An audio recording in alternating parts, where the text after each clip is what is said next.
You have almost certainly heard of standard operating procedures, and they are fantastic until you get into a situation where they are no longer fantastic. So in this video, I'm going to share some examples where I don't think SOPs actually work, and I'm going to give some suggestions of what you can use instead. Hi, my name is Zac Parsons, and I have over 10 years experience helping teams like yours reduce time waste and uncertainty. All right, so for those of you who don't know, or for those of you who want a reminder, a standard operating procedure, or a SOP, is a step-by-step guide on how to perform an activity. It's great for standardization, for delegation, and ensuring consistency regardless of who is executing the SOP, assuming, of course, that they have been sufficiently trained in executing said SOP. And again, this is great until it's not. I'm really not knocking SOPs at all. I think they're fantastic. I think everyone should have them for predictable activities. However, there are some instances where it's not so great. And I'll use an example that I think most people can intuit to give a sense of what I mean by this. So let's say you are running online events and there are going to be things within there that you want to repeat in the same way every time. For instance, generating the access link to the online link, sending out invitations, setting up software on the day. All of these are great for standard operating procedures. There are some elements of running an online event, however, that you don't want to repeat in the same way every time. As a really obvious example, you don't want to book the same guest every time. So in this instance, you can't have a standard operating procedure because you don't want the same outcome every time. You don't want to just be repeating the same guest every single time you run an online event. Assuming that you have a podcasty type structure or a series of events where you want the content to be different every time, you may have like a lecture setup where the same person is producing every time. So just take that in mind, grain of salt, all of that sort of stuff. Just assume for this instance you want a different guest every time.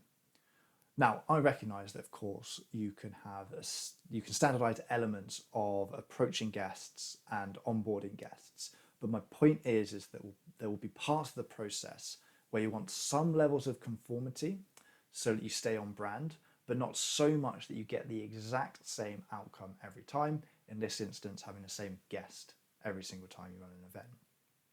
And this is where I recommend that you move away from standard operating procedures and towards principles. Now, how many and what principles you choose, completely up to you. You'll likely need to refine them over time, add some, take some away.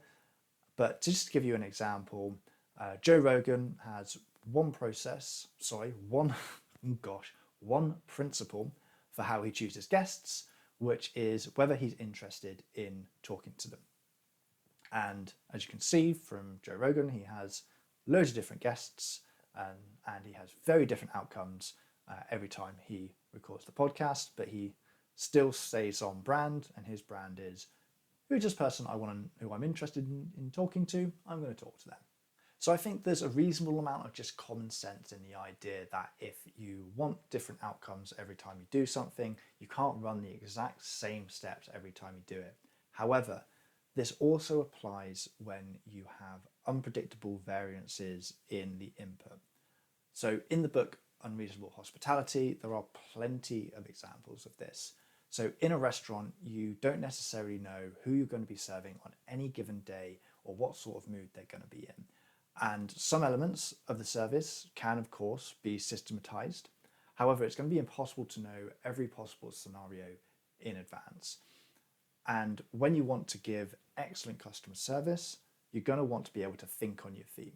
So one example that is put in the book is that there is a table who have kids who have never seen snow before, and it starts to snow while they're in the restaurant, and they're obviously getting quite excited about the fact that there's snow outside. So what the restaurant does is it very quickly thinks on their feet, goes, okay, let's get a car booked so that when they finish their meal, that we can take them over to Central Park and let the kids play in the snow as a final part of the meal and a unique experience for these guests. With this example, I think it's very obvious that you're not going to want to do this for every single person who walks into your restaurant. This is a very specific situation with a very specific set of guests, and it wouldn't work for everyone. You wouldn't want to create standard operating procedures where at the end of every meal, you put someone in a car and take them to Central Park. If nothing else, it might get a bit weird. People might think you're kidnapping them, and it might not have the special experience that is intended by doing this. All this to say is that in a place where there's good customer service, you want to have good customer service, it means that you're going to have to think on your feet and do something unique while also still sticking to the principles of the business. So in this example, in this restaurant, one of the core principles of the business is to give a one fits one experience. So that is to say, not everyone is going to want the same thing. So let's make sure that our customer experience is suitable for each guest as they come through. So I think when you first hear about standard operating procedures and you start putting them in place, there's an element of you that, well, at least for me, I might be talking just for me here, there's an element of wanting to systematize everything to get everything running as smoothly as possible.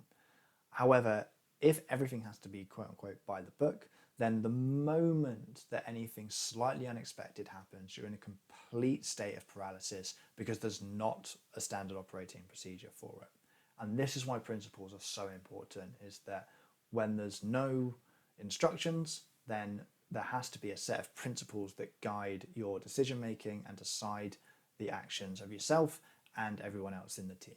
All right, so let's wrap that up into a bit of a summary.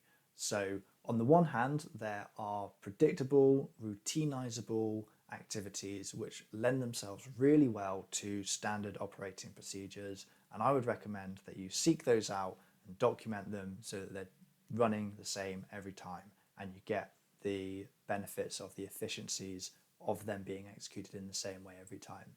However, I would also recommend that you recognize that there are some scenarios where that isn't practical or it isn't desirable, and instead you should use principles to guide your decision making and the actions that you and your team should be making, where you can't have a step-by-step, this is exactly what you can do in this situation, or exactly what you should do in this situation.